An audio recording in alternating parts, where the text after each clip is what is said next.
Okay. So in the last session, we started Java inheritance. So before that, what did we start? Yeah. So access modifiers we have seen, right? In the before that. Okay. So what are the different access modifiers that we have? Anyone? Yeah, it's private, Yeah. uh, private, protected, Mm-hmm. And default. and yeah, default. Yeah, Okay. Public, default, protected, and private. Okay. What does it mean by public? Where can we access a public variable or a method? we can access it anywhere in the Yeah. different class, different Yeah, in the globally, same, basically. yeah, we can exit anywhere. That means in a different class or child class in the same package, or in a different class or a child class in a different package. Okay. Where can we access a default variable or a default method? Uh, Default, I think we can access in this same class and the same package, Mhm. diff and different class. Sorry, different class also with the class name Okay, not with the class if name. it is So in static. you can say that like we can access it within the same package only, but not Yeah, in a within the different same package. package only. Yeah. So same Yeah. package means it might be in the same class or a different class or in a child class. Okay. Yes. Okay. Where can we access a protected variable or a protected method? Only in the same class. No, that is And private. Private yeah. means it is in the same class only, not anywhere else. Okay. Protected? Okay. In the different class also, but different class also, but we have to use inheritance. Yeah. So in the same package, anywhere we can access it, but in a different package, only in the child classes. Yeah. Okay. So that is protected. Okay, fine. Okay. No, on the access modifiers, like only those questions will be asked in any interview. What are the different access modifiers we have, and where can we access those different access modifier variables or methods? Okay, that's the only main thing. Okay. Now coming to the inheritance. So what is inheritance? Inheritance is an like facility provided by Java where we can you reuse the code by using the extends keyword in the Yeah. class. Yeah. So it is a process by which one class acquires the properties and functionalities. So properties means variables. Okay. Functionality means method. Methods. Okay. So where we can acquire the properties and functionalities of another class is called inheritance. Okay. Okay. Now, parent class means the class whose properties and functionalities are used by another class is known as parent class, or this is also called as super class or base class. Okay. Child class means the class which extends the features of another class is known as child class or subclass or derived class. Okay. So did you guys practice it over the weekend? All the exercises that we have shown that we have seen so far. Did you guys practice them?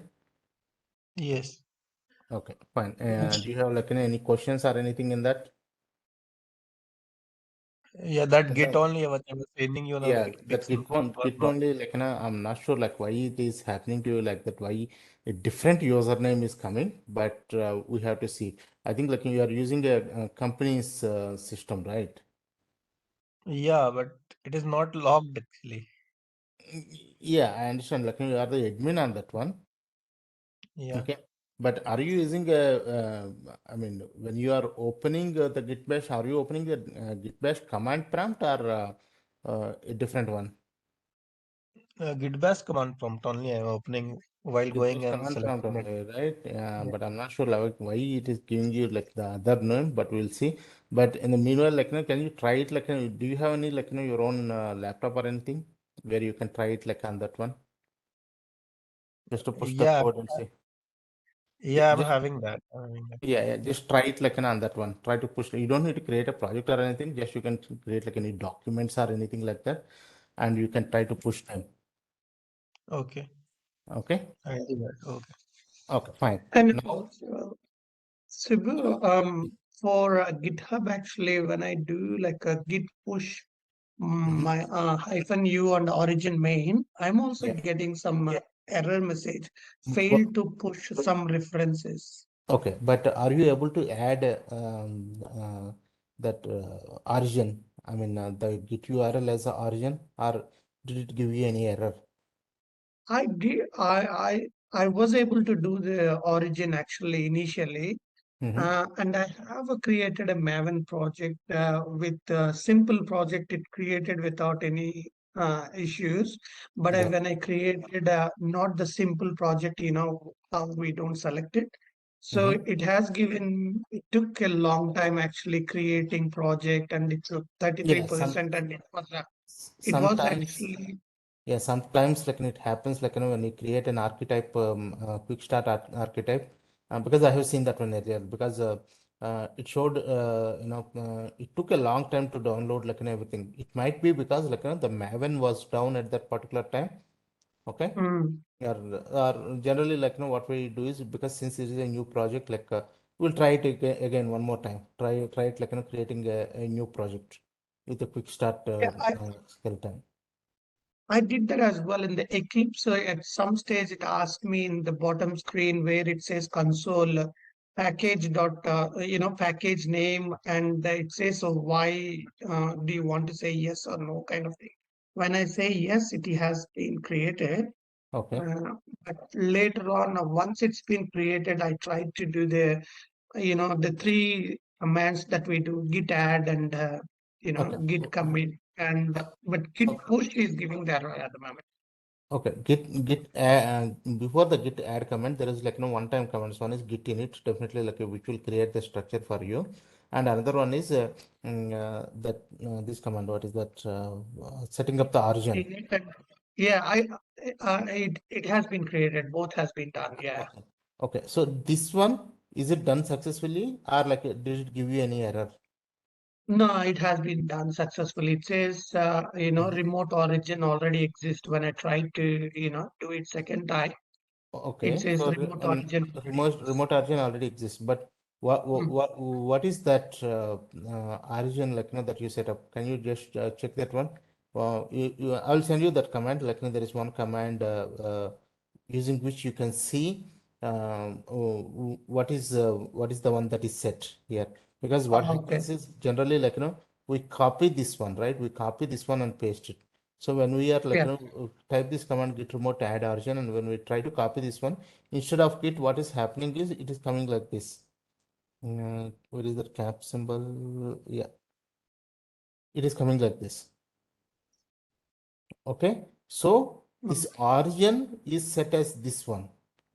Okay, so when you are trying to push this one, it will try to push to this, but this one that doesn't exist on your GitHub account. Okay, in your Okay. GitHub account, it will be something like .git. Okay, so you need to set this one up correctly. Then this push command will work. Okay, so you have to check that one, like what is that? I'll send you that command also. Again, if it is different, then you have to reset this one. Okay, in the initial for the first time, it would be like add command, but from the second time onwards, if you want to change this origin, then it would be a set command that we have to use. Okay, I will give you those commands actually. Okay, Okay. and All then right. you can I'll up. try again. Yeah. And if Uh, not, maybe I'll actually screen share you tomorrow, a couple of minutes early. Okay. sure, sure. Yeah. Thank you. Okay. Fine. Okay, so yeah, we have seen this inheritance command. Okay, so before the last time, like when we were discussing about this inheritance, I asked you one question, like why do we go for inheritance? Okay, but before going into that topic, let us complete the remaining topics in inheritance. Then we will see why we go for inheritance.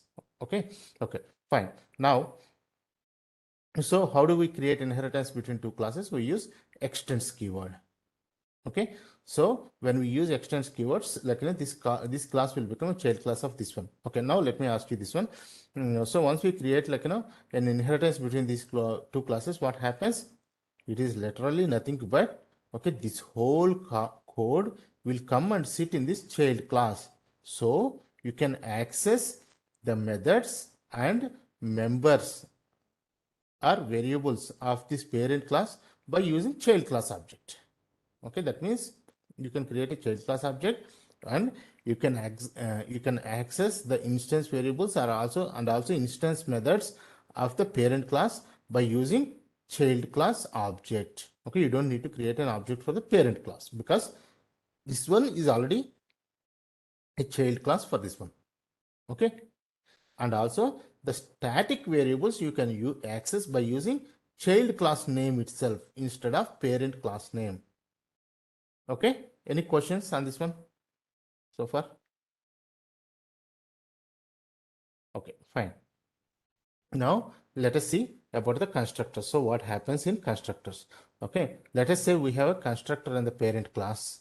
Okay, when the constructor of a child class is invoked, but it by default invokes the constructor of the parent class. Okay, let me show you this one.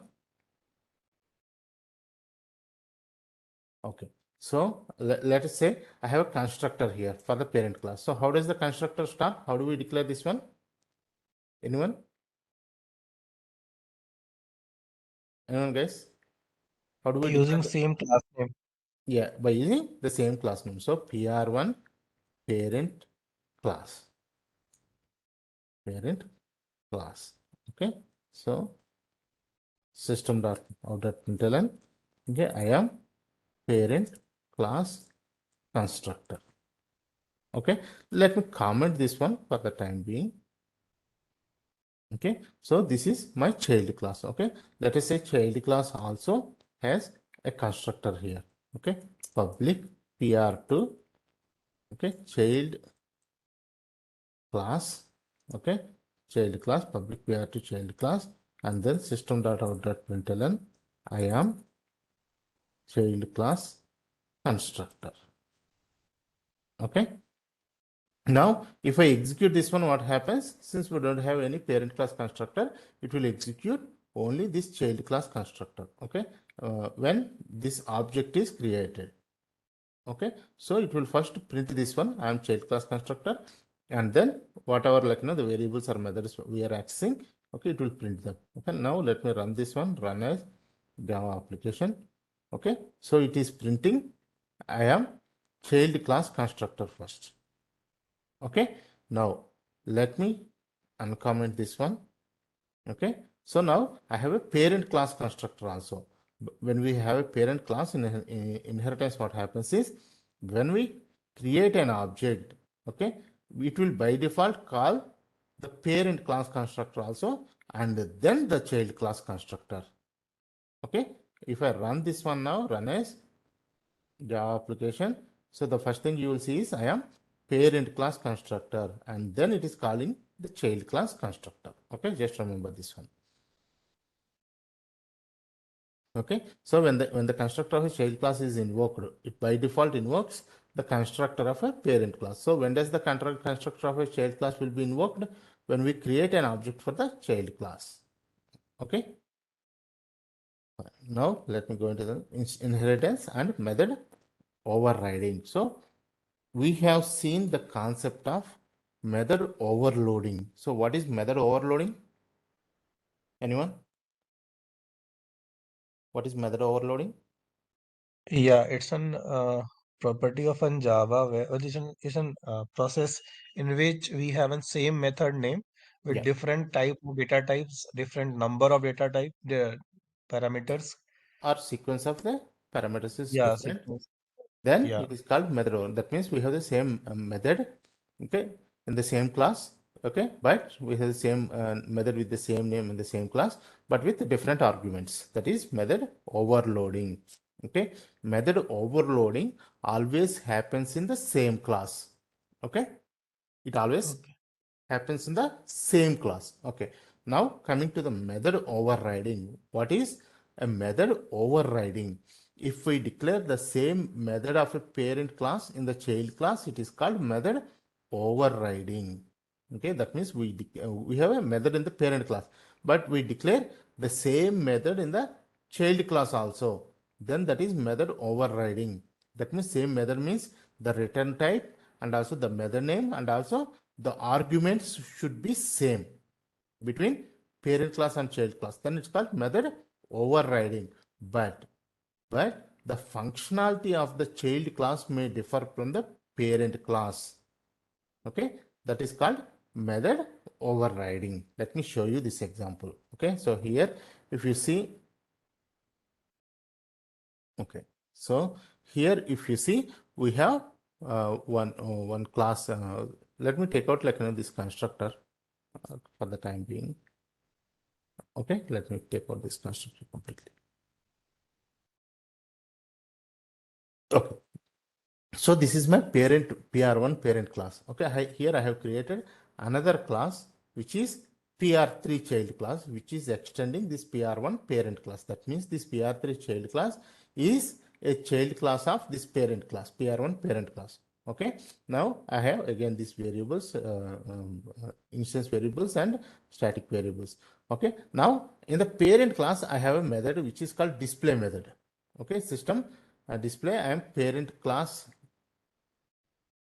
Okay, we have a display method, and also we have another instance method called example method. Okay, this is it will print parent class example method. Okay, parent class example method. Now in the child class also I have the same method. See, public void example, public void example. Even the parameters are also, there are no parameters here, there are no parameters here. So the same method is there. But if you see, the implementation is different.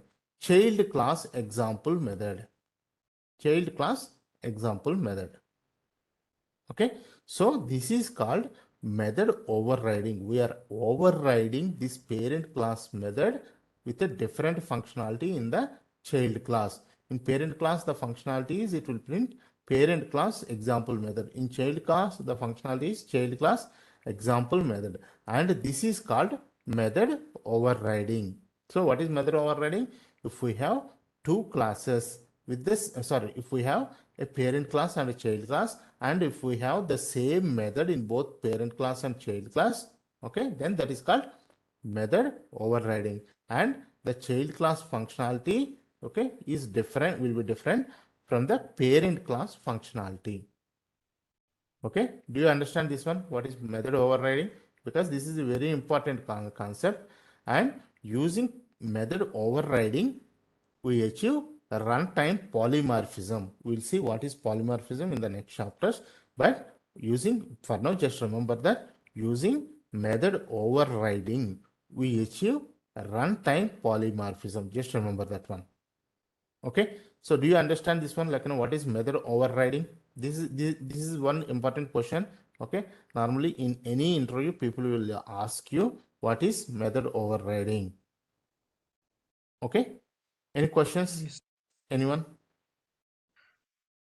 So if it will have a parameters also, then also it will work similarly, or it will be some other concept. Similarly it will work if you have like parameters also here, but here also in the child class also, when we are trying to override that method, you should have the same parameters. Okay. If Okay, it is different, then we can't say that concept as a method no, overriding. Is it no, so? no, no, if the parameters are different, then it is not called as method overriding. Okay, Okay. only everything should be same except the functionality will differ between the parent class method and the child class method. Okay, got it. Okay, okay, now let me show you this one. Okay, I am just commenting this one, parent class example method. I am commenting this one. Okay, I just commented this one. Okay, now we have two classes. One is PR1 parent class and the other one is PR3 child class. Okay, now let me show you this one. I have created another class, PR4 normal class. This is a normal class I have created. So now I have created PR3 child class. Okay, object 1 is equal to new PR3 child class. Okay, I have created an object for this child class. So I can access all these values and also all these methods using this child class name, right? So if I say system.out.println, okay, object 1 dot name. Okay, this parent class instance variable name I can access this using the child class object, because this is the child class object. Okay, since this PR3 child class extends this PR1 parent class, I can access it using the child class object name itself. Okay, similarly, I can access system.out.println the parent class static integers or variables using the child class name. So the child class name here is PR3 child class dot id. Okay, so if I run this one, run as Java application, so it is Rajesh and 5. Similarly, this is a static method. Display method is a static method. So I can access this parent class static method using system, using child class class name itself. Okay. So I will say object one, sorry, not object one. So PR3 child class dot display. I can access it directly. And also the instance method example, I can access it using child class object. So it is sorry, object one dot this. Okay, run as Java application. So parent class static method, parent class example. Yeah, and all these values like these ones. Okay, I can access them using child class object anyhow. Okay, this all these ones, the static ones or anything I can access it by using child class name itself. Okay, now let me show you another one. Okay, now we have this parent class example which prints parent class example method. So let me take out this okay, let me take out all these things. Okay, now I have created an object for this child class. PR3 child class obj1 is equal to object1 is equal to new PR3 child class. So I have created an object like this. Okay, now using this object, if I access this example method, it will print parent class example method. Okay, so if I print obj1 dot example, it will print parent class example method. Run as Java application parent class example method. But let us say I have overridden this one in the child class. Okay, let me uncomment this one.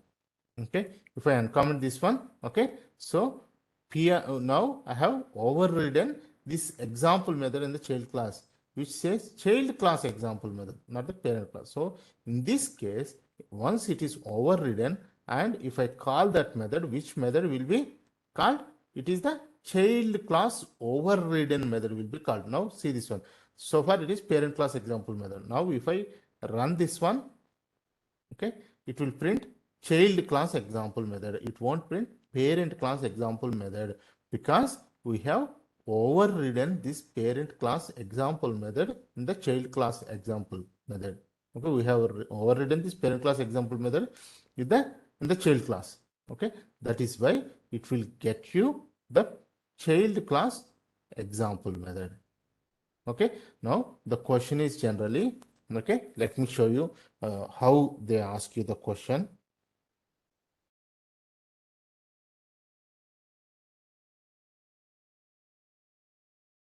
Okay, let me show you this one. Let us say I have a parent class. Okay, this is parent class A and this is child class B.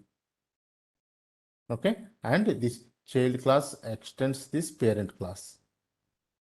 Okay, now if I I have an example method here some method I have example, and this example method is overridden in the child class. Okay, this is my child class. Now if I create, okay, let us say I'm creating an object for this child class. Okay, b object is equal to new b. Okay, I have created an object like this, and if I call this example method like obj dot example, okay, which method will be called? Is it the parent class example method or child class example method which will be called? The answer is, what is the answer here? What is the answer? Anyone? Child class. Child class. Yeah, so it will call the child class example method because this example method from the parent class is overridden in the child class. That is why it will call the child class example method. Okay, so this is one question that you will get generally. Okay, so now do you understand like overriding, method overriding? Or any questions here? If we declare the same method of the parent class and the child class, it's called method overriding. We call the child method class using child class object. We can call the parent class method. Okay, so this one we use this and super keywords, like we'll see it later. But you understand this, right? Method overriding. Okay, now Yes. yeah, now what are the different types of inheritances we have? Okay, we have this is very very lesson. This is a very low priority question generally. Okay, what are the different types of we have? We are inheriting class A from class B. This is called a single inheritance. Okay, so when a class extends to another one class only, it is called single inheritance. Multi-level inheritance. What is multi-level inheritance? We have multiple classes which extends one to one. That means C is extending to B, B is extending to A. This is called multi-level inheritance. In multi-level inheritance, we have the base class and we extend this class from child class, and this class will be extended from another child class. Okay, so this is the base class. This is extended from this child class B, and this again, this B class is extended by another child class C. This is called multi-level inheritance. Okay, hierarchical inheritance. Hierarchical inheritance means in hierarchical inheritance, a single class will be extended by multiple classes. So we have class A and then class B and C. This B is extending to A and C is extending to B. This is called hierarchical inheritance. Multiple inheritance. Multiple inheritance, a single class extends to multiple classes. Okay, that means C will extend to A and C is extending to B. Okay, Java doesn't support multiple inheritance or class. It supports only, it is supported for interfaces only. We will see interfaces later. But this kind of inheritance is not supported by Java. Okay, let me show you this one. Okay, so we have one parent class here. Okay, let us say I'm creating like another class. Okay, another class. Okay, PR2 parent class. Okay, so I have created like another parent class. Okay, which I am not implementing anything here. Let me move this one to here. Okay, so this is my parent class 1, parent class 2. Now in this child class, I have this child class, right? I have some PR3. Now extends PR1 parent class, and I am trying to extending this PR2 parent class. I am trying to extend to multiple parent classes. That means this PR3 child class, it is extending PR1 parent class, and then it is also trying to extend this PR2 parent class. Okay, so if I see syntax error token, delete those tokens. So it is giving a syntax error. You cannot extend to multiple classes in Java. Multiple inheritance is not possible in Java. Okay, multiple inheritance, this kind of inheritance is not possible in Java. Okay, now hybrid inheritance. Hybrid inheritance means like it's a combination of single and multiple inheritance. Okay, so this is multiple inheritance. Okay, and this is normal inheritance extending to only one. Okay, hierarchical inheritance. Okay, it's a combination of both of this. This is called multiple. Even this is also not possible in Java. Okay, multiple inheritance and hybrid inheritance is not possible in Java. Okay, any questions on this one? Just remember this, what is single inheritance. You can easily like identify this one: multi-level inheritance, hierarchical inheritance, okay, multiple inheritance, and hybrid inheritance. That's all. Okay, now let me ask you this question. Okay, I showed you that like this multiple inheritance is not possible.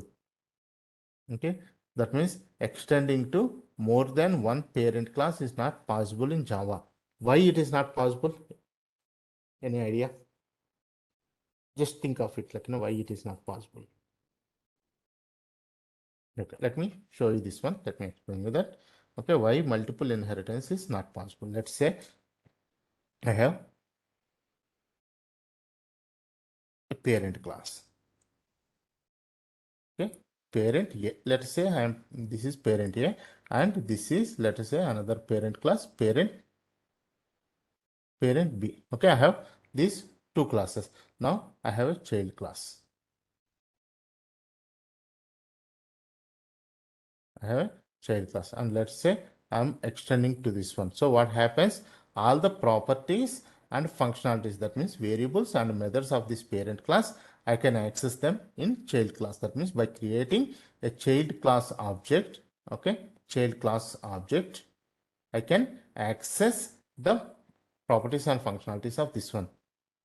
Okay, let us say Java is allowing you, okay, to create multiple inheritance where you can extend to this one also, parent B also. That means using the child class object, I can also access the parent B class methods and variables and methods. That means functionality, okay, parameters and functionalities of this parent B class, variables and methods of the parent B class, right?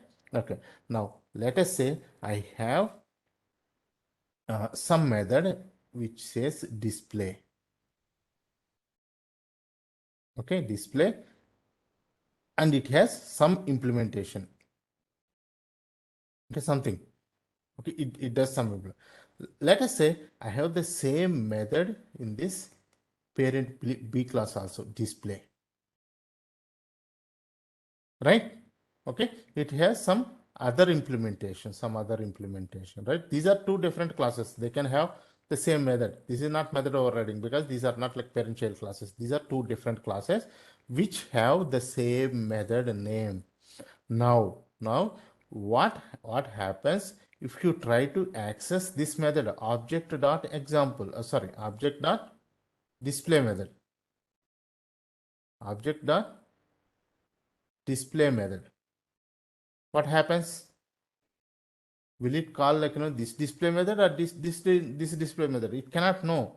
It will confuse basically, right? Because this is a different implementation and this is a different implementation.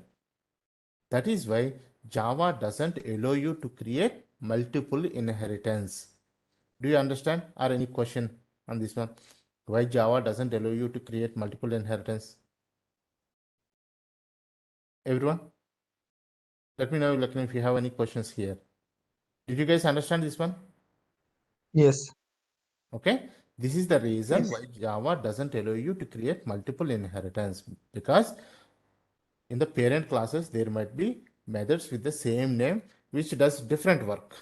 Okay, and when multiple inheritance is allowed, when we create a child class object and try to access the parent class method, okay, it will get confused, like, it doesn't know like which method it has to call. That's why Java doesn't allow you to create multiple inheritance. No one will ask you, but like, you need to understand, like, some of these things, like, why it won't be allowed like this. If anyone asks you, then you can tell this. Okay, now you got this one. Okay, now let me show you another one here. Okay, now, yeah, okay. Let us say I have a parent class. This one is asked like, it is more than a medium kind of question, but less than high priority. But some of the interviews, more than 50% of the interviews, like, people have asked this one, and I too asked, like, the candidates in my interviews. Okay, now let us say I have a parent class. Okay, and I have a child class here. Let us say I have a child class. Okay, try to understand the concept here. You will be able to understand this concept when you actually really use it, okay, which we will do in Selenium. Actual Selenium, we will use this concept. Okay, now let us say I have a parent class, I have a child class, okay, and when I create an object, okay, and this is this extends this parent class. Okay, so this is a child class of this parent class. Okay, that's the class name is parent, and child class name is child. Okay, so when I create an object for this one, how do I do it? Generally I use the child class name, child object one equals to new child. Okay, this is how I create this one. Okay, any question? You understand until this point, right? Okay. Now let us say I have some variable here. Okay, some variable. Let us say some string. Okay, string. Okay, str1 is equal to, let us say, something like a selenium. Okay, selenium, and some method. Method name is, let us say, example. This method name I have it. Okay, okay, another method name which is, let us say, display is there. Display is there. Okay, now in the parent class I have some string name, string str, some str parent, strp. I am saying strp equal to something like Java. Okay, and I have some name example. This is the overridden method. Okay, this method we have overridden example, and some method name test here. Okay, so do you understand what I'm saying here? I have a parent class where I have a string strp is equal to Java, and some example method and test method we have in the parent class. Now in the child class I have a variable str1 which is Selenium, and the same example method we have overridden this one, and display method. Okay, so when I create an object like this, okay, since this child class is in child class of this parent class, all this code, a string strp, example, and test will be available here, but example code we have already in here. So I can call all these variables and methods using object one, the child class object. So object one dot strp I can call, object one dot example if I call, it will give me the overridden method implementation. Object one dot test I can call, object one dot str1 I can call, it will give Selenium, object one dot display. Right? You understand until this point? Any questions, guys, in this one so far? Yeah, clear. Thank you. Okay, okay. Now generally when we go for inheritance, whether it is inheritance, means the concept mainly comes in three things. One is normal inheritance, another one is abstract classes, and another one is interfaces. Okay, in all these things, okay, we'll do inheritance. Okay, we'll see these abstract classes and inheritances in the next chapters. Sorry, interfaces in the next chapters. Okay, okay. Now coming to the inheritance, whenever we create an inheritance,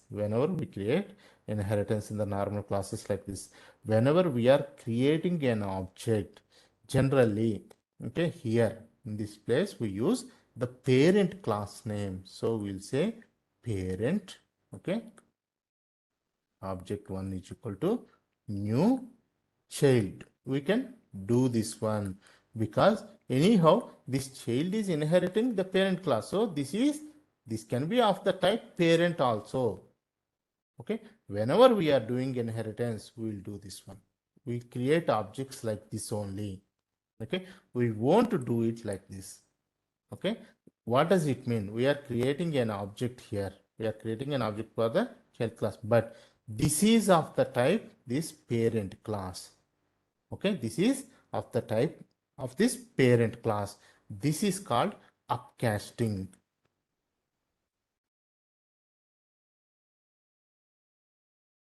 This is called upcasting. And what is happening in upcasting? We are creating an object for the child class, but we'll use the reference of a parent class. Okay, we'll create an object of the type parent class, and this is called upcasting. Okay, now let me show you this one. So what happens when I say like this? When I say like this, when I say object dot, okay, I can access the parent class strp method, the parent class example method, the parent class test method, and also I can access the overridden methods of this parent class from the child class. That means I can access this example method also, but I cannot access the child class variables or child class methods. I cannot access it like this. Okay, when I do it like, when I create an upcasting, and I use upcasting. That means I'm creating an object for the child class only, but it is of the type parent class. Okay, it is nothing but parent class only.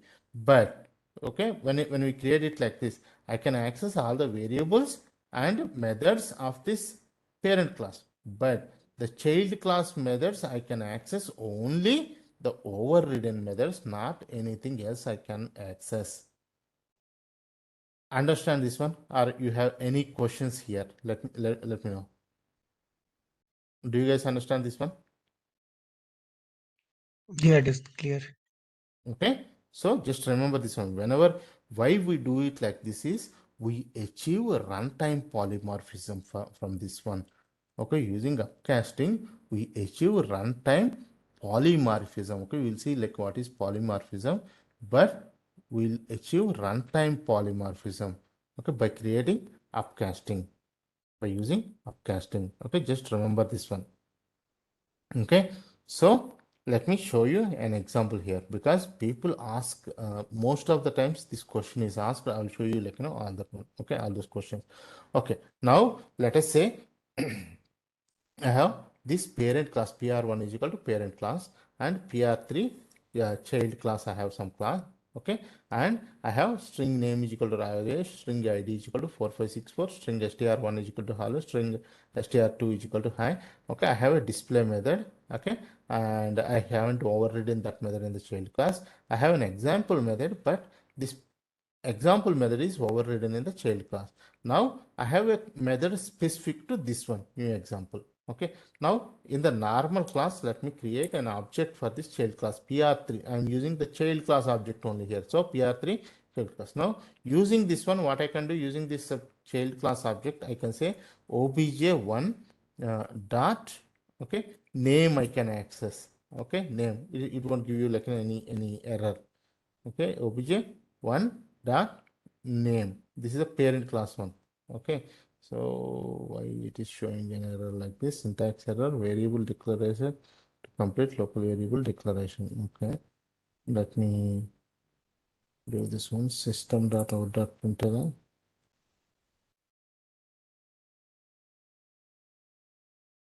Okay, so I'm accessing this one and I'm printing this one. Okay, I can do that. Similarly, this display method. Okay, I can access this one. Okay, but since this is a static method, I can access directly from the child class object. Sorry, child. Let's not that one. Let's go into this example method. Okay, so system dot out dot println. Okay, object one dot no system dot out dot println is not needed because anyhow it is printing this value. We are not returning anything. So I'll say object one dot example. But this example method is overridden here in the child class, so it will execute the child class example method. Okay, now this child class itself has this method new example. So I can say object one dot new example. Okay, let me run this one. Run as okay Java. Okay, so now since I have created a child class object, I am able to access the parent class properties and also I am able to access the parent class methods. But here this method is overridden. Okay, overridden here. So okay, let me show you like another one also. Instead of static, like let me show you the normal display method. Okay, so objects. Okay, object one dot display. Okay, let me run this one. Run as Java application.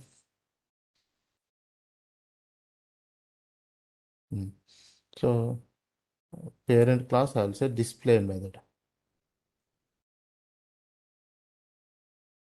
Okay, run as Java application. Okay, so I'm accessing the parent class variable. I'm accessing the parent class method which is not overridden. Okay, this display method is not overridden. I'm accessing the parent class method which is overridden. Okay, this method is overridden. Parent class example method is overridden in child class. That's why it is displaying child class example method. And also methods are specific to child class new example, child class new example method. I'm accessing all these things. Okay, you understand this one, right? Any questions so far? Okay. Now let me show you this one. So here we have created created an object for this child class, but instead of this, what I will use, I'm creating an object here, but the object is of the type parent class. So here PR1 parent class I have created. Okay, PR1 object 1 is equal to new PR3 child class. Okay, so when I say object 1 dot name, I can definitely access this name. Okay, so object 1 dot display, this is the parent class method. I can access this one. Okay, object 1 dot example, this method is there, but this is overridden in the child class, so it will give you the child class overridden method.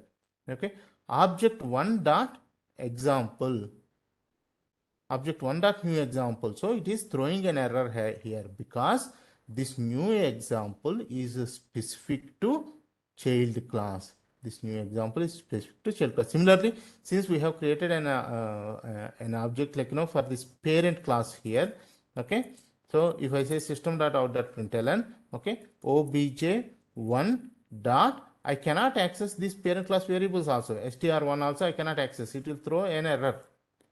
See, it is throwing an error. I cannot access the child class variables also. I can access only the parent class variables and methods. And if the method is overridden, it will access the overridden method also. Okay.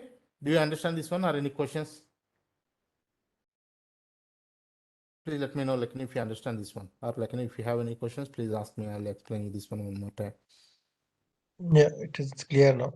Okay, and this is called upcasting. Upcasting. Let us say in your program you did this upcasting. Okay, this is upcasting. Okay, let us say you did this upcasting. So what is happening now? You are not able to access this child class methods. Child class methods. So if you want to access it using the same object, how can you do it? You have to downcast this object to the child class. How do you do the downcast? We have already seen what is casting. Okay, so use the same object name. Okay, and here we'll say in brackets, okay, this object name and enclose all this. Okay, so now what happens? Let me comment this one. This also is the same thing you can do.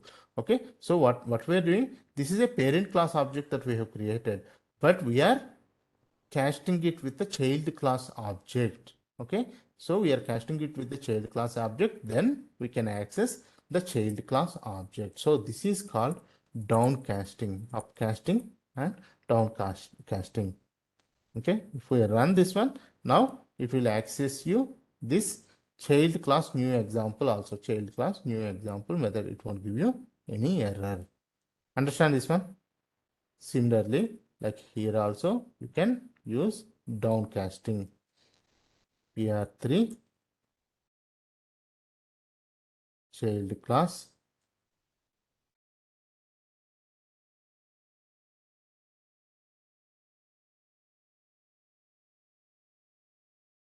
Okay.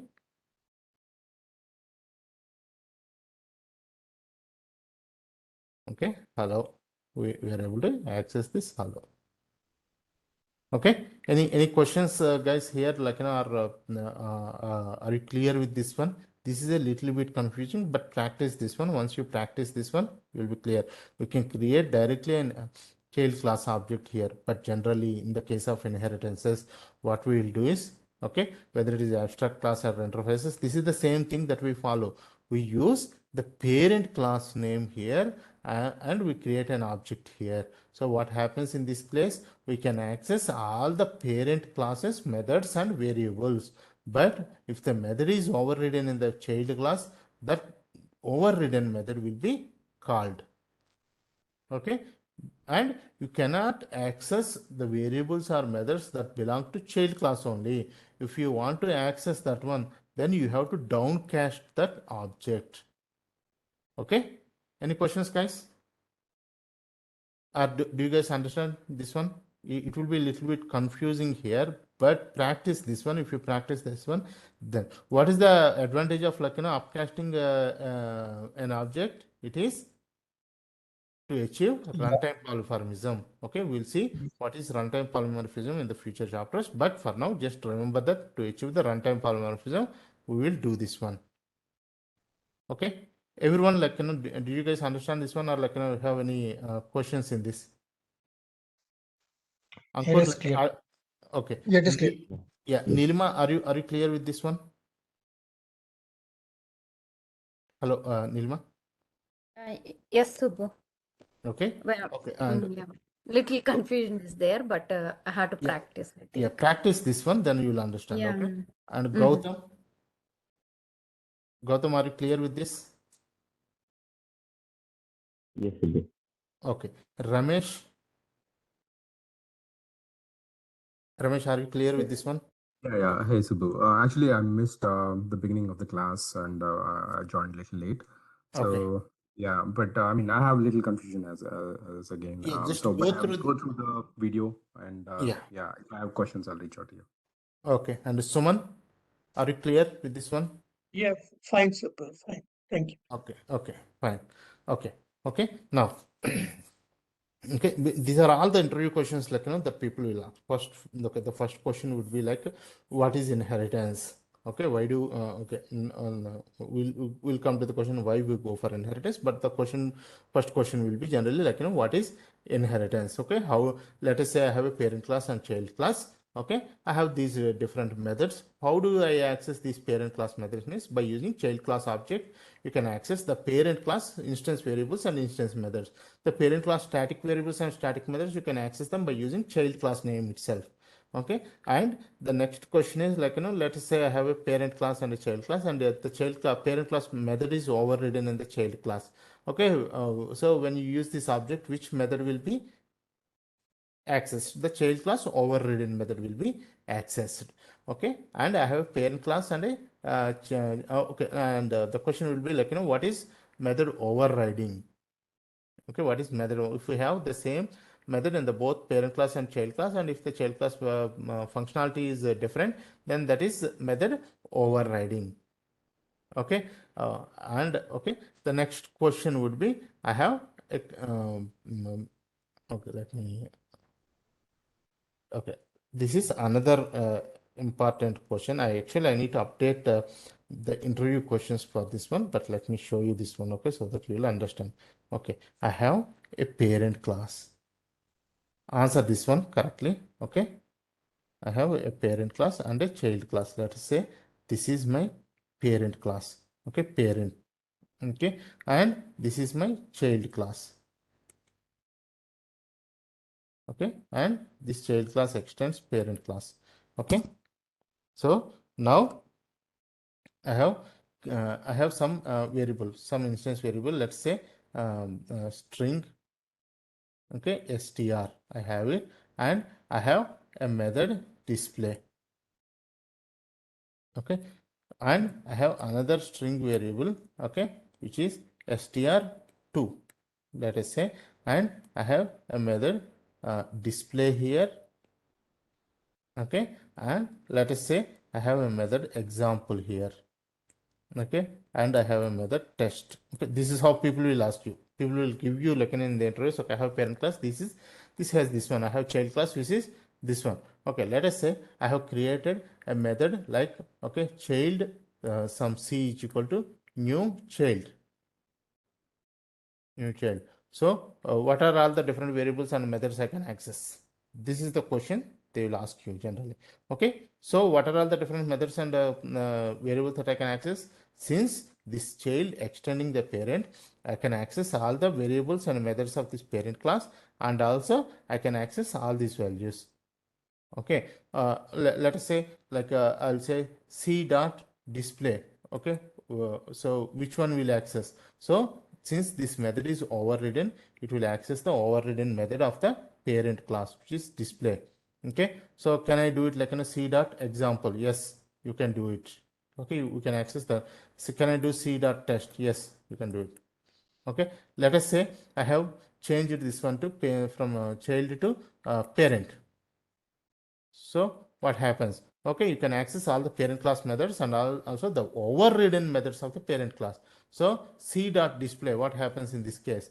Okay, it will it will give me the overridden implementation of this one. So this method will be called c dot example. This method will be called c dot test. It is not possible because this is so this is not possible. You cannot do this. So I want to access the child class methods when I and what is this called? This is called upcasting. Okay, so I want to access the child class methods. What I have to do? You have to downcast the object created. How do we do it? Okay, simply use the child class name. Okay, and then downcast this one. Okay, then you can access the child class method.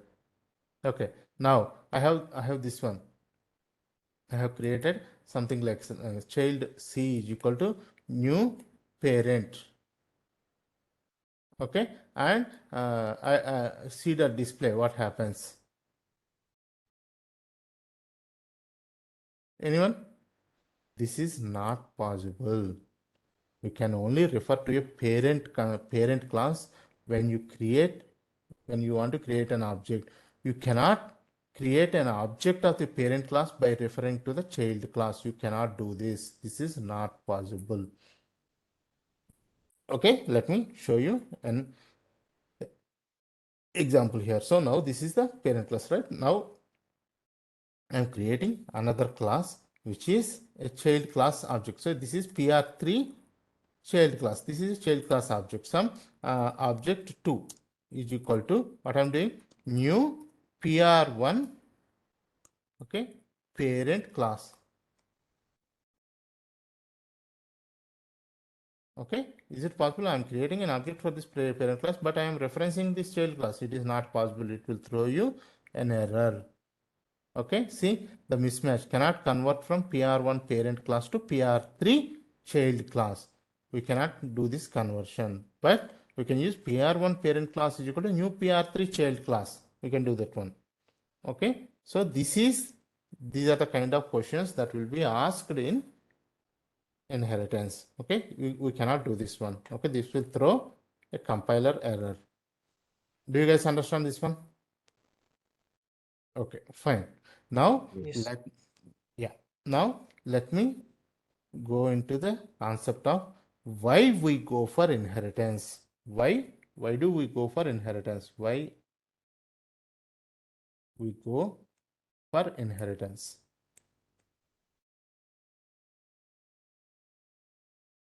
Why do we go for inheritance? Okay, okay, let me ask you this one. Okay, so now I have this child class, like so I'm extending this to parent class, PR1 parent class. Okay, instead of doing this one, okay, instead of doing it like this, okay, I can create it as a normal class. Okay, and how do we access this functionality? I can directly create an object for this PR1 parent class. I can access it anywhere. I don't need to create. Okay, and also I can create an object for this child class also differently. I can access using the parent class object. I can access this functionality, and using the child class object I can access this functionality. But why do we go for inheritance? Why do we go for inheritance? Any idea to anyone? Correct. You understand this one, right? See, I don't need to go for inheritance here. I don't need to go. I don't need to create it like this. Okay. Let us say, okay, let me uh, comment this one. Okay, I can do it. I don't need to go for inheritance. In any class I would like to use, okay, suppose I want to get this functionality, I'll create an object for this PR1 parent class. If I want to use this functionality, the child class functionality, I'll create an object for this child class. I don't need to create an inheritance. I don't need to use the child class like object always. Why we go for inheritance? Any do you understand this one, right? Are any questions here? Like see, I don't need to go for an inheritance. I don't need to use this extends PR1 parent class. If I want to use this PR1 parent class functionality, I can create an object for this class. If I want to use this PR3 child class, I can create an object for this one and I can use this functionality, right? You understand the concept here, the question I am asking? Yes, yes. Okay, See, I will. actually, what I Yeah. think no, because see, like in parent class, we will having a certain kind of sensitive of like variables or like that thing cannot be changed or that thing cannot be altered. So for security purpose, I think we will be No, keeping no, those no, things in the no, parent class.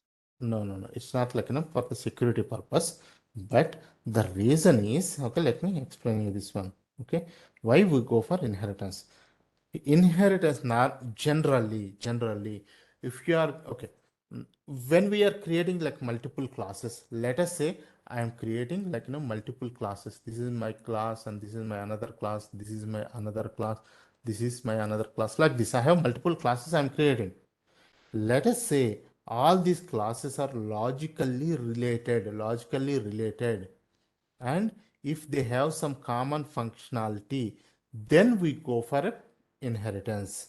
Okay, all these classes should be logically related and they should have some common functionality, then we go for inheritance.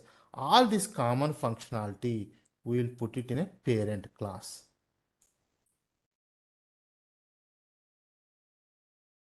I will give you an example here, then it will be clear to you.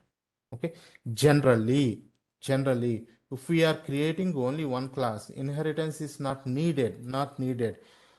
Only when you are creating multiple classes and all these classes are logically related, and if they have some common functionality, then we go for inheritance. We create a parent class and we put all the common functionality in the parent class.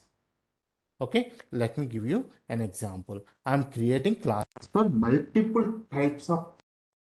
Okay, let us say this is car type 1.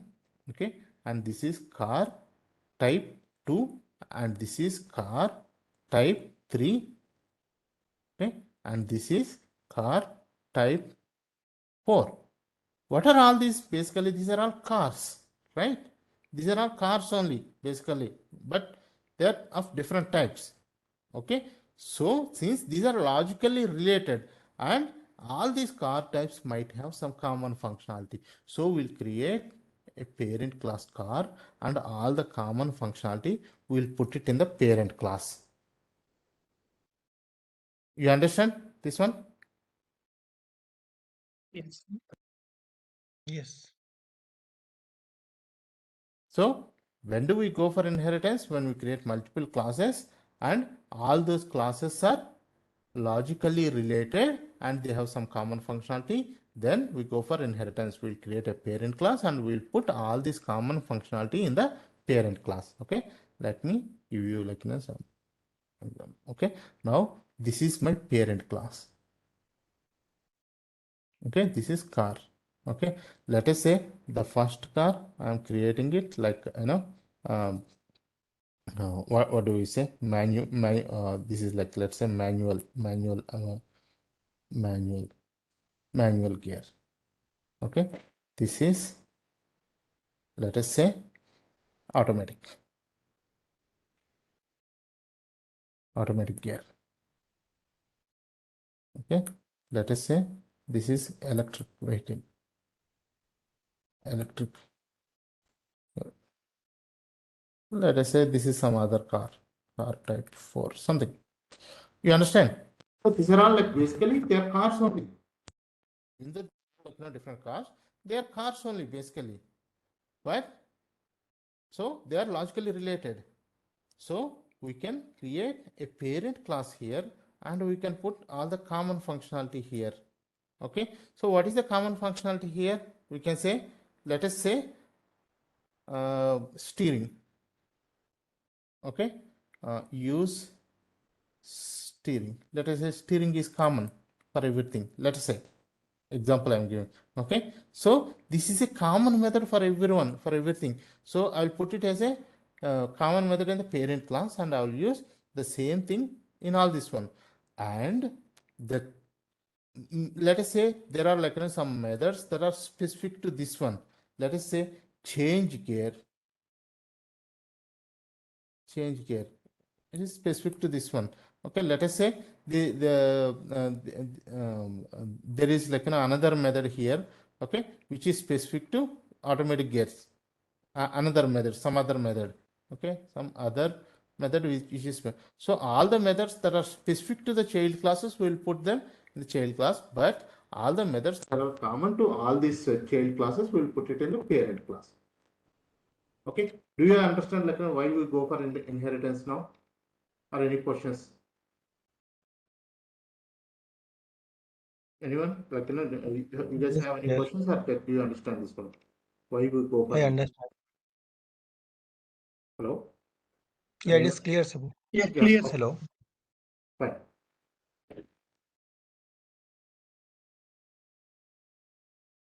Okay.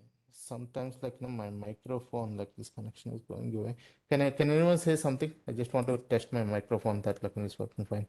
Yeah, we can hear you now. Okay, Can you fine. hear us? Yeah, Can you hear us? fine.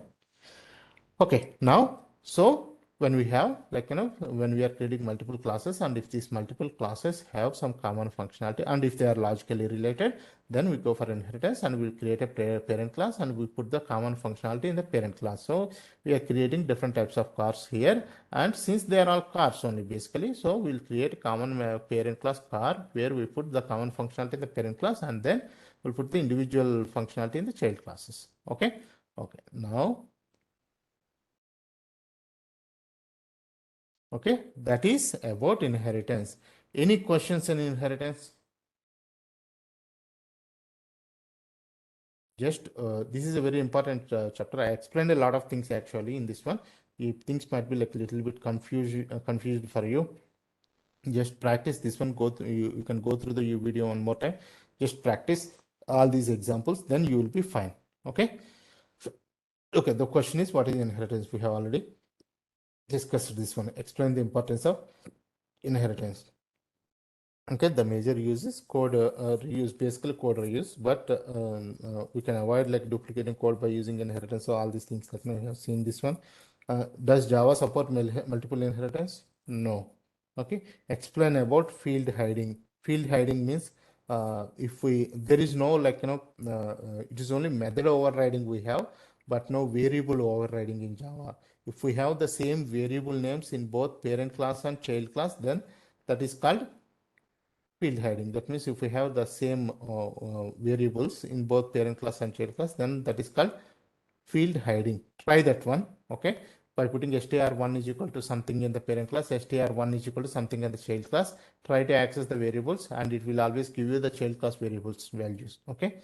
That is called field hiding. If superclass and subclass have same fields, subclass cannot override the superclass fields. In the case subclass fields hides the superclass fields. If we want to use superclass variables, use super keyword. We will come to this super keyword. Okay. Okay. Now, what are the different types of inheritances provided by Java? Single inheritance, multi-level inheritance, hierarchical inheritance. Multiple inheritance are what is the other one? Those two are not supported by Java. Okay, what is the difference between what is the difference between inheritance and encapsulation? Okay, so inheritance is an object-oriented concept which creates parent-child relationship where we can access the properties and functionalities of the parent class in the child class. Okay, that is inheritance. We have seen this one. And what is encapsulation? Anyone? What is encapsulation? So encapsulation means, okay, encapsulation means binding the properties and functionality together. Okay, binding the properties and functionalities together. Properties means, what are properties? Properties means variables, right? And functionality means methods. So binding the variables and methods is nothing but encapsulation. Just remember this one. Okay, encapsulation. Okay, we are binding the properties and functionality. So we have already seen this one, binding the properties and functionality. What does it mean by binding properties and functionalities? It is nothing but a class. When we create a class, okay, we are using some properties, some variables in that one and some functionality. That means some methods in that one. So we are binding those variables and methods using this class. That means whenever you are creating a class, you are doing encapsulation in Java. Okay, binding the properties and functionalities together is nothing but encapsulation in Java. A class, when we create a class, that is nothing but we are doing encapsulation because we are binding the variables and the methods within the class using that class. Okay, so that is nothing but encapsulation. Understand this one? What is encapsulation? Okay. On the Yes. other hand, encapsulation is an argument which means binding of properties and functionalities together. Okay. So nothing but like when you are creating a class, that is nothing but you are doing encapsulation. Okay. Can we override a private method in Java? Can we override a private method in Java? I don't think. Yeah, because No, private method I is don't. specific to the class only. So you cannot override a private method in child class. Can a class extend more than one class in Java? Can we extend more than one class in Java? We Yeah, that cannot. is Yeah, reality. we cannot extend more than. Why we cannot extend more than one class in Java? Because the parent classes may contain the same method with different functionalities, and if this is called multiple inheritance. So if multiple inheritance is allowed in Java, it doesn't know like which class it has to, which method it has to call. Okay, that's why multiple inheritance is not allowed. So we cannot extend more than one class in Java. Okay, so these are the questions, but I will add like more questions to this one based on like all these concepts that we have discussed. Okay, so that means like we have like multiple not multiple but we create a child class object only or child class with the parent class reference, and what methods or what variables we can access. So all those things like I will add it to this one. Okay, I'll update this one with all those questions. Okay, and then I have already uploaded to Google Drive, but I will upload this one to one more time. I will let you know once I update these interview questions here. Okay, so this topic like all the questions that we have discussed, they are very important. Okay, those are the questions that people will generally ask in interviews. Okay, so that's about inheritance. So any questions on this one? Any questions on inheritance? Okay, fine. Now let us go to abstract classes and methods. Okay, first one is what is abstraction? This is very important one. A lot of interviews, 95% people will ask you in the interviews. Okay, what is abstraction? Abstraction is a process of hiding the implementation details and showing only functionality to the user. Just remember, the abstraction is a process of hiding implementation details, how it is implemented. Okay, that's not needed, but it shows only the useful functionality to the user. That is nothing but abstraction. Example, just remember this general example, car. Okay, so to drive a car, like what do you need? How to apply the brakes, how to use the steering and all those things, but you don't need to really know the internal details, like how the steering works, how the brakes work. You don't need to know that, right? All you need to know is like how to use the steering, how to apply brakes, only those things. That's all. How to do the seat adjustment, that's all. But you don't really know how the brakes work or how the steering works. Okay, so that is nothing but abstraction. Abstraction is the process of hiding the implementation details. So while driving the car, like how the brakes work, how the steering works, all they are hidden within the car body. Okay, and showing only the functionality to the user. That means useful details to the user. That means you all just need to know how to use the steering, how to apply brakes. That's all. Okay, that is nothing but abstraction. Okay, so do you guys understand, like okay, for driving a car you need to know how to use steering, how to apply brakes, etc., but you don't need to know how they work internally. So this is nothing but abstraction. Do you guys understand what is abstraction? This question will ask, like people will ask, like what is abstraction in Java? Abstraction is the process of hiding the implementation and showing only the functionality to the user. Okay, so do you guys understand what is abstraction? Yes. Yeah. Okay. Okay. Now, what is an abstract class? Okay. A class that is declared using abstract keyword is known as abstract class. Okay. Let me go here. Where is it? Okay. Yeah, Eclipse. Okay. So now,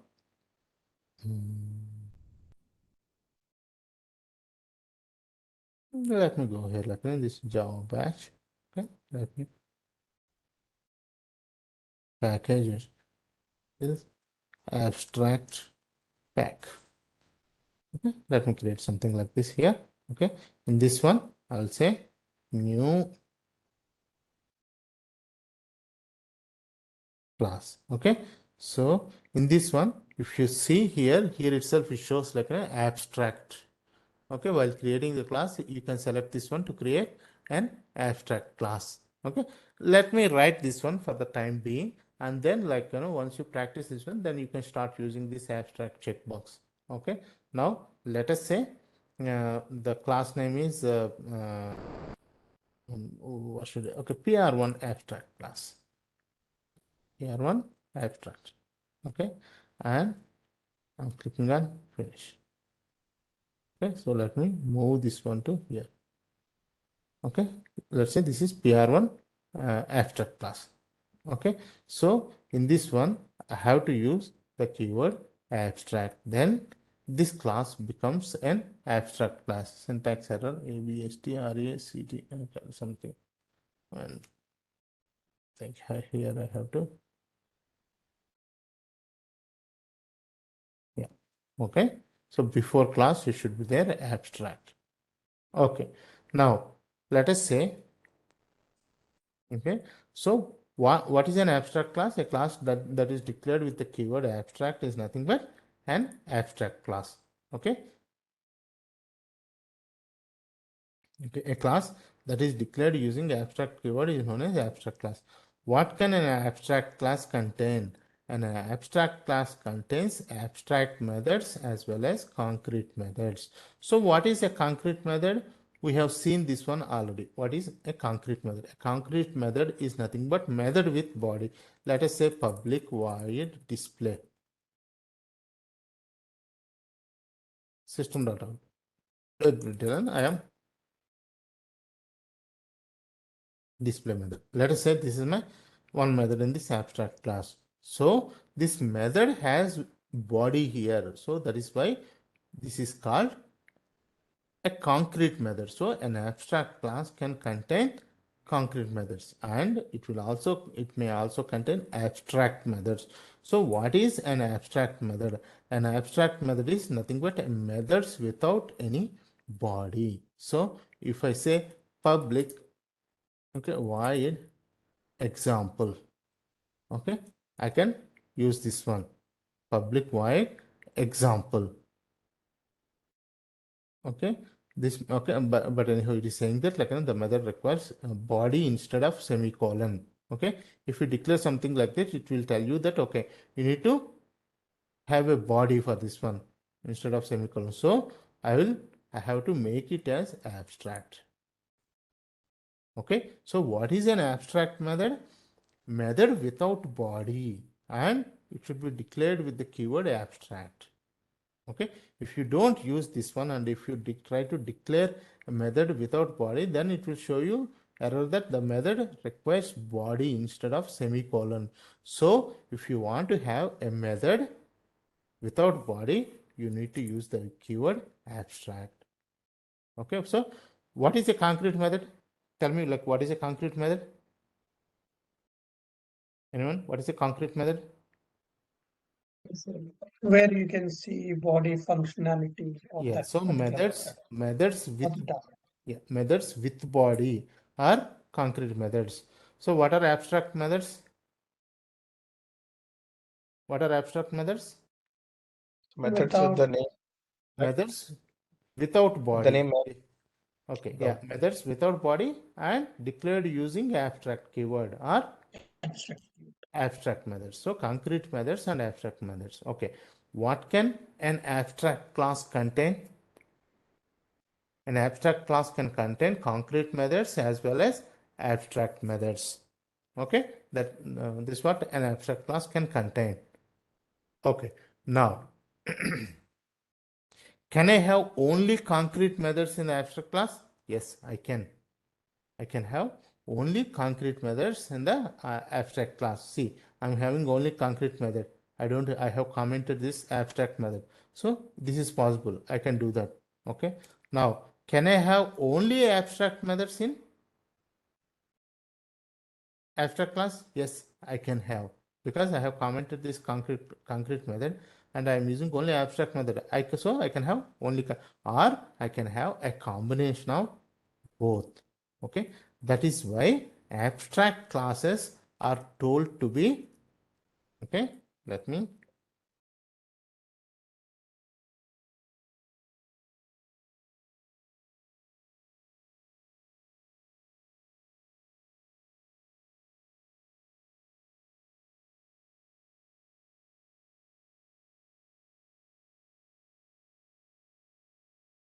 okay, so that is why it is told to be like abstract classes. Okay, abstract classes will give in abstraction of 0 to 100%, 0 to 100% abstraction.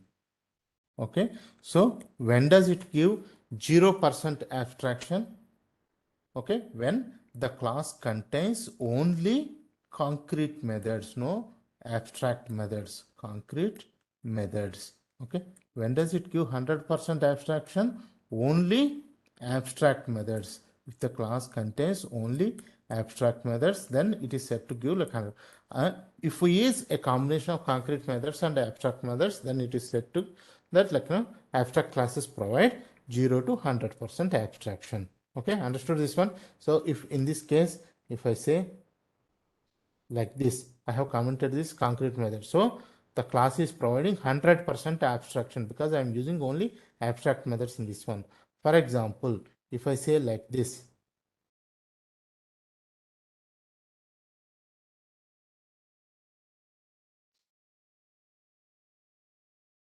okay, for example, okay, now this abstract class contains only concrete methods, no abstract methods at all. So it is providing 0% abstraction.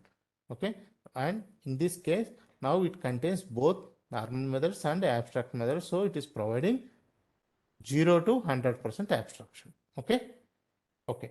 Now,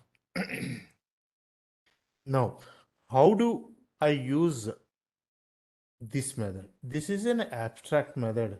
Okay, this doesn't like contain anything, I mean any functionality here. This is just a method without body. Let me close all these things.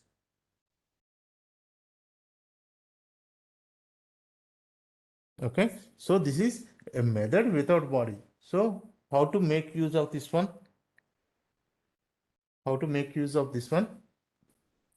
Okay, so for this one, what we have to do is, again, we have to create a child class for this class, a child class for this one, and I have to implement this method in the child class, and then I can make use of that functionality.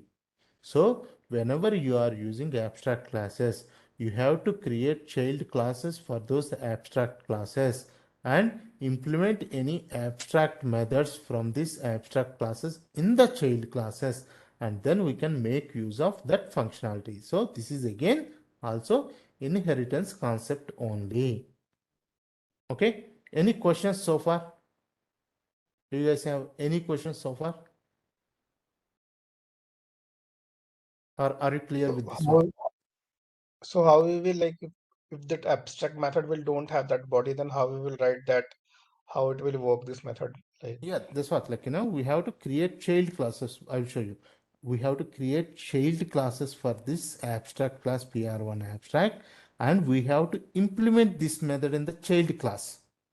Then only you can make use of this child class. I mean, this abstract method. Okay, I'll show you this one example. Just give me 1 second. Okay, let me note this one. Just give me like 2 minutes. okay.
Okay, guys.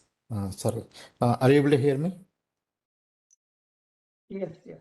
Okay. Yeah, fine. Audible. Okay. So now we have created an abstract class. So in order to make use of the abstract methods, okay, we have to create a child class for this one. Let me create a child class for this one. Okay. Let me say new class. Okay. PR2 child class. PR to child, I'm saying. PR to child, I'm using. Uh, I'm not using like any of this main method or anything. Okay, now this is PR2 child class. I'm just moving it here. So let me close this one. Okay, now this class should be a child class of this one. So I'm saying extends, okay, PR1 abstract. Okay, PR1. See, it is showing an error here. What is the error it is showing? The error is, let me show you this one. See, the type PR to child must implement the inherited abstract methods from PR1 abstract example. Okay, it is saying that, okay, are you able to see this one? It is saying that the type PR to child, this PR to child is nothing but a child class for this abstract class, okay, must implement the inherited abstract method, okay. It is saying that it has to, this child class has to implement this abstract method, which is PR1 abstract dot example. That's what it is saying. So it is telling you that, okay, since you are extending, you are creating a child class for this abstract class, you have to implement this abstract method. That's what it is saying. So let me go here and add unimplemented methods. I'm clicking on this one. So it is showing override public void example. This is nothing but overriding, method overriding, right? That's why it is showing you this annotation at the rate override. That means it is telling you that, okay, you are overriding some other method, the parent class method. That's what it is saying. Okay, so public void example. Okay, here I will say system.out.println. Okay, I am example method. Okay, I am example method. So now I have overridden this one. Okay, let me say like I am creating a new class here. The class is, okay, PR3. Okay, normal class. Okay, this is the normal class I have created. Okay, let me create public static void main string args. Okay, in this one now I can create an object for this child class. So PR2 child, okay, some object 1 equals to new PR2 child. Okay, I can say object 1 dot example method, sorry, object 1 dot example method I can call, okay, which is the overridden method from this abstract class. Okay, now if I run this one, run as Java application. Okay, I am example method. Do you understand this one or any questions? So we have just created a child class and we have overridden this abstract method. And whenever we just extends to this abstract class, it itself shows that, okay, you need to implement all the abstract methods of the parent class. Any questions here? Okay. So, can you Can just we explain that the P3 normal? Why did you go into the P3 normal Java? Yeah, that's what, like, see, this is a parent class and this is a child class. Okay, you can create an object of this child class anywhere else, right? So far we are seeing that, okay, we are creating objects for this one, like, here itself, generally. Okay, we will create a main method here, and in the main method we create an object for this child class. And generally that's not the case, like, we create like all the parent classes and child classes, and we create them as jar files and put them, and we'll create like other classes which will create an objects for these classes, right? See, this is a parent class, this is child class. I can create an object of this child class in any other class, right? That's why I have just created a normal class, some other class, and I am creating an object of this for this child class. Okay, got it. See, this is just a parent class, abstract class, and this is just a child class. I can create an object of this for this child class anywhere in any different class I can create, right? That is why I have created a normal class. I can create some other class just like this normal class, and I create another object for this child class in that class as well. Okay? Or Yeah. is it clear or any confusion here? Yeah, understood. Yeah. Okay. So any other questions here? Any other questions? Yeah, can we use in like in the class like a normal class or the parent class method by not using by creating an object of a parent like PR1 abstract? Yeah, let me show you that one. Okay. So this is a good question. Let me show you this one. Okay. Let us say this is an abstract class. The question is, can we create an object for this abstract class and access these methods? That's what the question is, right? Yes. So let me say object2 is equal to new. Okay. See what's happening? It is throwing an error. The error is cannot instantiate the type PR1 abstract. So what does it mean? We cannot create objects for abstract Abstract. classes. We cannot create objects for abstract classes. We have to definitely create a child class for that abstract class, and then only we can implement all the abstract methods in the child class, and we can make use of the child class objects only. You cannot create an object for a abstract class. Okay, now the question is, why can't we create an object for an abstract class? Any idea? Why don't Java allow you to create objects for the abstract class? Just look at this one and you'll get an idea. Why can't we create an object for this abstract class? Because the abstract classes are incomplete classes. That means these abstract classes may contain abstract methods. You see, this is an incomplete method. Abstract method is means incomplete method. Basically, you don't have a body. You have to implement that body in the child class, right? So this is an Yes. incomplete method. If Java allows you to create objects for the abstract classes, what if you try to access those abstract methods from by using that abstract class object? You will get an error because this is not implemented. So you cannot do anything, right? That is why Yes. Java won't allow you to create objects for abstract classes because abstract classes are incomplete. That means they may contain abstract methods. And what if, like, with the object that is created for the abstract class, what if you try to access this abstract method? It will throw an error. That's why Java, in the first place itself, Java won't allow you to create an object for the abstract class. Okay? Yeah. Yeah. Yeah. Okay, fine. Now let me go into the document. Okay, again, since again this is also an inheritance concept only. Okay, see here, what you are doing is you have created a parent class, and this is nothing but a child class that you have created for them. So this is again inheritance only, but here the parent class is an abstract class. That's all. Okay, okay. So in these cases also, generally what we do is, like, we generally, when we create an object here, we create it like this. We use the parent class abstract class name. Again, we'll do upcasting generally. Okay. Any questions? Okay, now let me go into this document. Okay, so we have seen, so what can an abstract class contain? So what is abstraction basically? Abstraction is the process of hiding the implementation details and showing only the functionality to the user. Abstract class. Now, a class that is declared using the keyword abstract is known as abstract class. And one more thing here, let me show you this one. Okay. Okay. This is my child class, right? This is my child class I have created. Okay.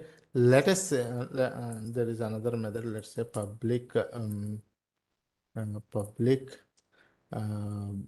void test method is there. Let's say this one, and let's say I'm saying, like, some implementation. Okay, let us say this one. Okay. Okay. Now this child class is extending this abstract class. Okay, once I have done this one, this has to implement all the abstract methods. For example, let's say I don't implement this abstract method. I don't implement this abstract method. Then what it says, it throws an error saying that, okay, the type PR to child must implement the inherited abstract. It is saying that, okay, you have to implement this method. Otherwise, like, you cannot proceed. This is throwing an error. You understand? Okay. In these cases, your child class also can be abstract. Okay, so now the child class is abstract, then you don't need to abstract. But again, the problem is, again, you have to create another child class for this one, and you have to implement all these abstract methods in this one and also in this one. You understand this one? See, when you create a child class for an abstract class, the child class should implement all the abstract methods of the parent class. If it doesn't want to implement all the abstract class of the parent class, then the child class also should be abstract. Okay, remember that one. You understand this one? Or any questions? So what will be the use of this? I don't know. Like, I understand the concept, what like Yeah. both will be the abstract. Then why we're inheriting on only this thing? Why we are inheriting? Yeah, if both the Okay, classes are why we in these cases, like, why we create like child classes? In some cases, it is mm, we it's very rare, but in some cases we'll use like these multiple abstract classes also, which extends to multiple abstract classes. Generally, I haven't like used this one in Selenium so far. Okay, even using like abstract classes itself like is very rare actually. Okay, but sometimes they may use, but just understand the concept here saying that, okay, if the child class doesn't implement like the parent class, all the parent class abstract method, then it has to be abstract. That's all. Okay, okay. Got it. Yeah. we'll rarely like use this one. Yeah. So, but in that case, the example method should be implemented some other child Exactly, class exactly, somewhere. exactly, Yeah. exactly. Yes, that's correct. Again, we have to create another child class, okay, PR3 child class, which has to extend this PR2 child class, and in the PR3 child class, we have to again implement this one. That example method, we have to implement it in the another child class. Okay? Okay. Okay. Now, let me go into this one. Okay, what is in what can an abstract class contain? We have seen this one. Abstract class contain only abstract methods, which gives you 100% abstraction. Only concrete methods, which gives you 0% abstraction. It may contain concrete methods as well as abstract methods, both, which gives you 0 to 100%. A normal class cannot contain abstract methods. Okay. Okay. Now let me show you this one. Let's say I have created a normal class. Okay, new class I'm creating. Okay, some PR4, some test class I'm creating. Okay, I have created a test class. So let us say I'm creating some method public void display. Okay, some method I have created. Okay, system.out.println. This is display. Okay, I have another method public void test method I have. Okay, so in this case system.out.println. Okay, I will say test. Okay, this is what it is. Okay, now, okay, this is a normal class which contains two classes. Let us say I have created an abstract method in this one. Okay, public, okay, abstract void, okay, some method. Let us say example method, example. Okay, what is this one? This is an abstract method. Okay, this is an abstract method I have created. So what it says, the abstract method example in PR2 can only be defined in an abstract class. That means if a method is abstract, then the class also should be abstract. The type PR4 test must be an abstract class to define abstract methods. Okay, this class should be an abstract class if we have abstract methods. So abstract. Okay, this class should be if a normal class cannot contain abstract classes, abstract methods. If we have an abstract method, the class also should be an abstract class. Understand this one? Yes. Yeah. Okay. Yes. Now, listen. A normal class cannot have abstract methods. Abstract class declaration. An abstract class contains outlines the methods but not necessarily implement all of the methods. Okay. Why we need an abstract class? We will see this one. Okay, I'll explain you this one. Okay, but all these examples, like I have given you all these examples. Okay, just go through this document. I have explained, like almost why can't we create, yeah, we have seen this. Why can't we create an object for an abstract class? Abstract class versus concrete class. A class which is not abstract is referred to as concrete class. Okay, there are like some key points here. Okay, we have discussed like all these things. Okay, just go through this one. Okay, now let me ask you this question. Why do we go for abstract classes? Why do we go for abstract classes? We have seen why we go for inheritance. Okay, we have like normal classes where the child class extends the parent class. Why do we go for abstract classes? In inheritance concept itself, why do we go for abstract classes? So that methods cannot be accessed directly, or No. Okay, let me explain you this one. Okay, let's take the same one, the same example where we are developing classes for multiple types of cars. Okay, and since they are all cars, we go for inheritance and we create a parent class and we keep all the common functionality in the parent class. Right? This is what we have discussed. Okay, now when do we go for like an abstract class? This car class, when do we make it as abstract? When do we make this car class as abstract? Suppose, okay, there are some functionalities which are, okay, different for each type of car. Okay, there are some functionalities which are different for each type of car, but the functionality is, the output is same. The output is same. For example, let us say there is a method which is apply brakes. Brakes. Let us say this one, this apply brakes, okay, the output is same here. If you see, it is brake apply, right? The output is same, but let's say the implementation is different in each of these cars. Then we'll go for abstract. Okay, abstract. We'll make this method as abstract, and we also make this class as abstract. Okay, and we won't implement this method in the parent class because this is abstract method, and we implement these methods differently for all of these cars. Understand? Okay, so here I will implement this in my child class, apply brakes. Okay, and similarly here also I will implement this one, apply brakes, and similarly I will apply brakes, and I will also implement this in here also, apply brakes. Okay, so here the output is same, which is applying the brakes, but the functionality here we might use some disc brakes, and here some other system, here some other system, here some other system. You understand this one?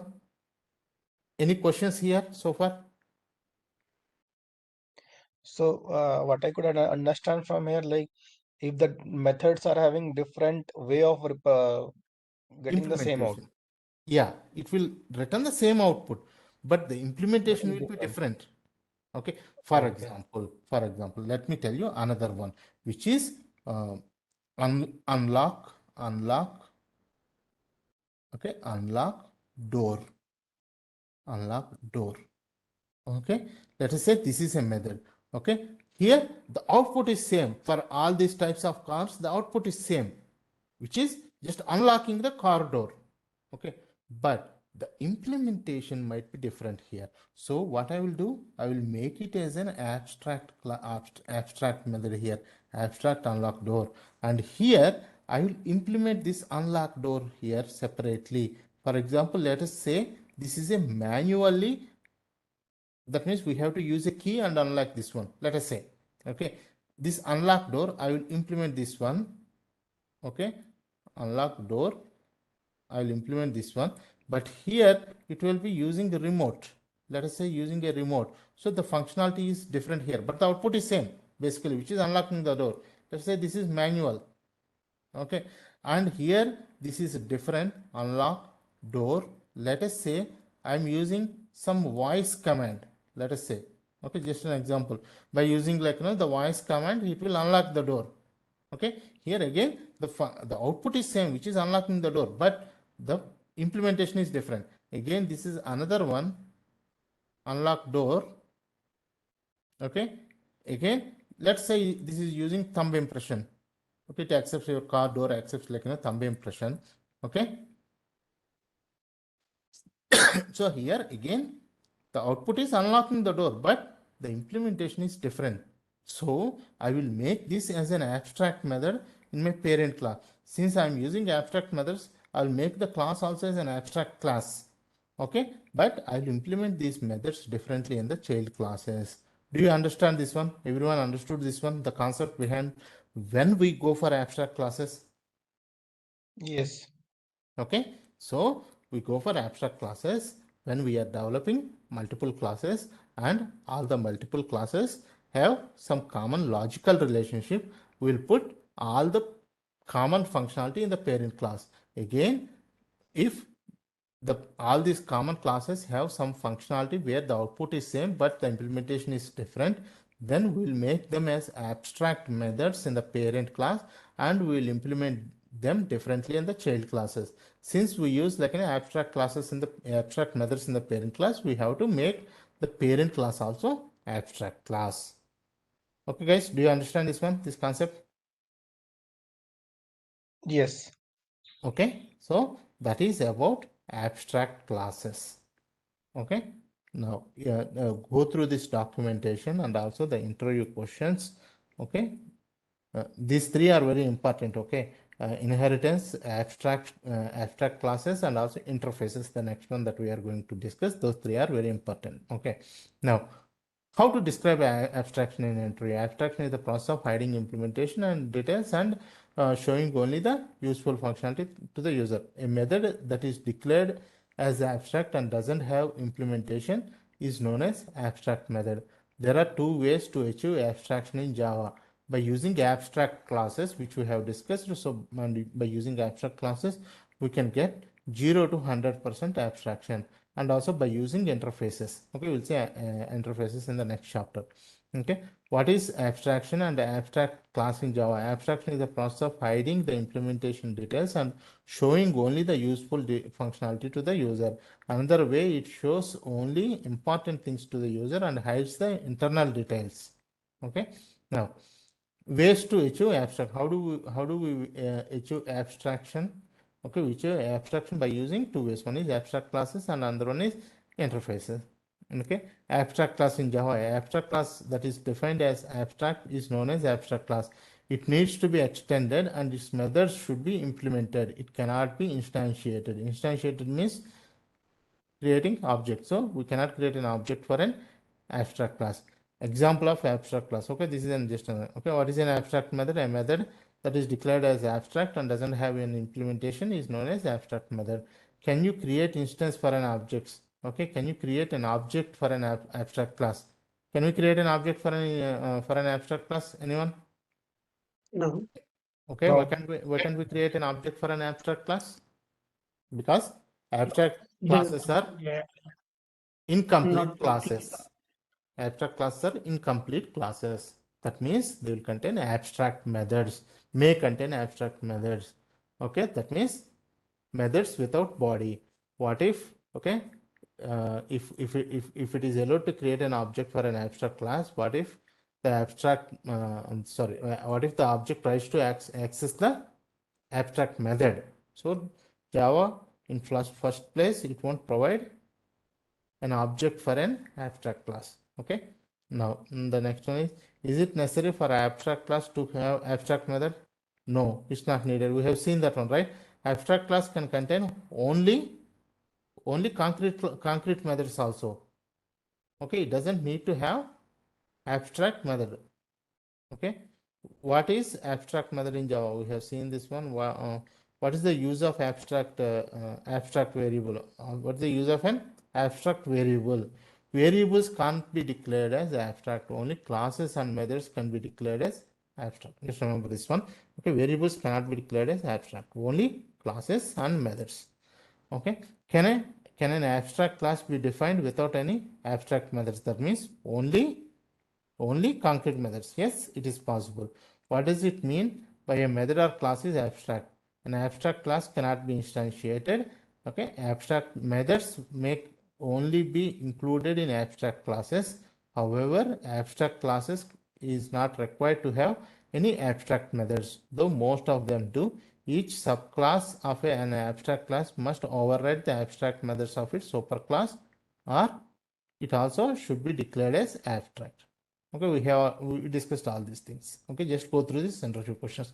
Okay, so that is about abstraction and abstract classes and abstract methods. Any questions on this one? Okay, fine. So just practice this one, then you will understand. Okay, these three concepts like inheritance, abstraction or abstract classes, and interfaces, which we are going to discuss, they are like very important. Okay, so I think like somebody was saying something. No, it's all good. Sorry. Okay, fine. Now the next one is interfaces. Okay, what is an interface? Okay, so we have seen abstract classes. Okay, abstract classes provide you 0 to 100% abstraction. Okay, but an interface provides you 100% abstraction. So which means that, okay, how do we say that like an abstract classes provide 0 to 100% abstraction? How do we say that?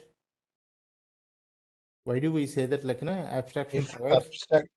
if abstract class have only abstract method, then we will call 100% abstraction. Exactly. If abstract class have only concrete methods, then we call 0% abstraction. Exactly. Okay. So that And means yeah, you're good. Okay. The abstract classes can contain like only abstract methods or only concrete classes or both. That's why we say that it provides 0 to 100%.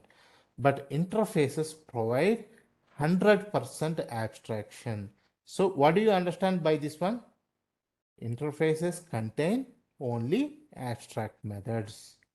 It won't contain concrete methods. Understand? Okay, that is why interfaces can provide 100% abstraction. Why? Because it contains only abstract methods, interfaces. Okay, the abstract class is used for partial abstraction. Interface is used for full abstraction.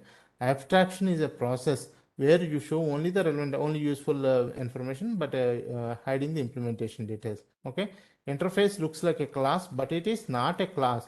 An interface can have methods and variables just like the class, but the methods declared in interface are by default abstract. By default, the methods declared in an interface are abstract. Only method signature, no body.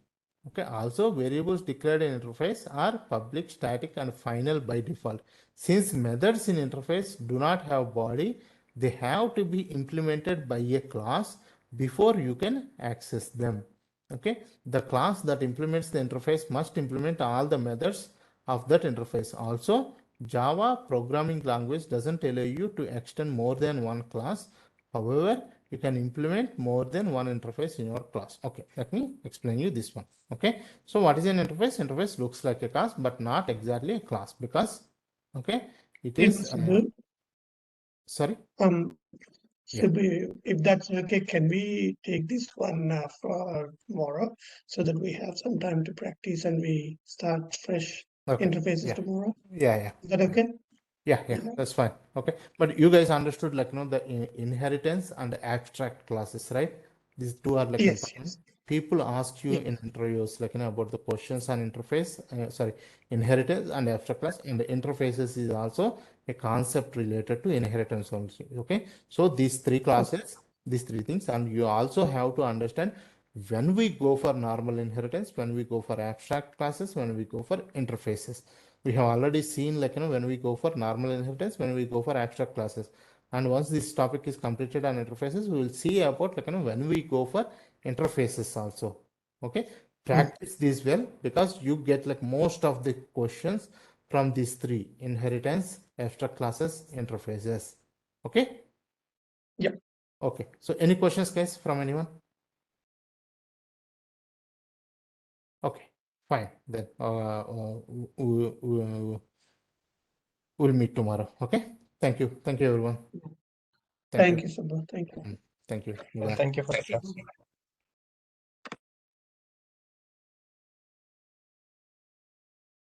Thank you, Subbu. Yeah, thank you.